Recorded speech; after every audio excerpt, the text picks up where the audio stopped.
강원도 춘천과 홍천 일대에 조성될 거대 차이나타운 건설에 우려의 목소리가 높아지고 있습니다. 총 면적 120만 제곱미터, 자그마치 축구장 168배 규모의 중국 복합문화타운. 인천 차이나타운의 10배 크기로 한 마을이 통째로 중국이 되는 겁니다. 사업 기획부터 콘텐츠 개발, 투자자 발굴, 홍보와 광고까지 사업 전반을 장악한 건 중국 공산당 기관지 인민일보와 산하 인터넷 매체 인민망입니다. 건설은 국내 기업 코오로, 일부 콘텐츠 기획을 민간단체에서 담당했을 뿐입니다. 투자 유치를 국내 기업인 내외주건이 맡았지만 건설업계 25위라는 기업 규모를 추산할 때 6천억 원 규모의 사업은 사실상 중국 자본으로 짓겠다는 의도로 보입니다.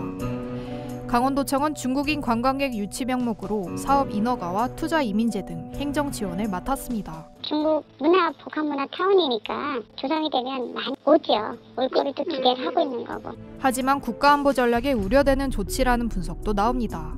차로 10분 거리에 예비부대인 육군 11사단이 있고 지역에 많은 군시설이 밀집해 있기 때문입니다. 차이나타운을 형성해서 중국인을 유치하겠다는 것보는 좀 국가의 장기적인 어떤 전략이랄까 이런 차원부터 먼저 생각해야 될 것 같아요. 홍천 같은 경우는 주로 이제 예비 부대가 있는데 실제 군에서는 예비 부대가 더 중요합니다. 중국이 아직도 북한이나 한국을 자기들의 속국으로 보면서 영향력을 행사하려고 하는 거죠. 마을 하나가 통째로 차이나타운이 되는 거대 사업. 하지만 취재진이 만난 시민들 대부분은 잘 모르고 있었습니다. 저도 요 사실 모르고 저기 하고 한 것을 검색어 해가지고 작년에 기사 나온 거 봤죠. 여기 한가운데 가까이에 들어온다니까 저도 딱 그렇게.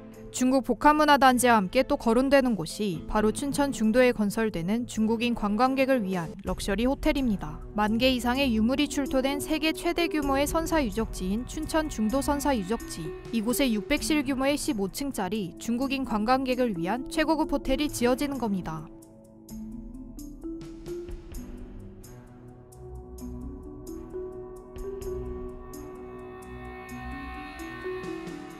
원주지방환경청이 춘천 지역 상권 보호를 위해 기존 숙박시설 리모델링을 제안하고 시민단체 중도본부에서 유적지 훼손을 우려해 호텔 건설을 반대했지만 강원도는 사업을 강행했습니다. 지난 12월 6일 중국 베이징 인민망 본사에서 열린 중국 복합문화타운 조성사업 착수 기념회. 최문순 강원도지사는 중국 복합문화타운을 두고 한국의 유일한 1대1로 사업이라고 언급했습니다. 한국 정부가 1대1로 참여를 공식적으로 밝힌 적은 없지만 중국 정부가 운영하는 1대1로 공식 사이트에는 강원도 중국 복합문화타운이 소개됐습니다. 한편 차이나타운 조성 사업으로 이루어지는 유적지 훼손이 중국의 동북공정의 일환이라는 분석도 나옵니다.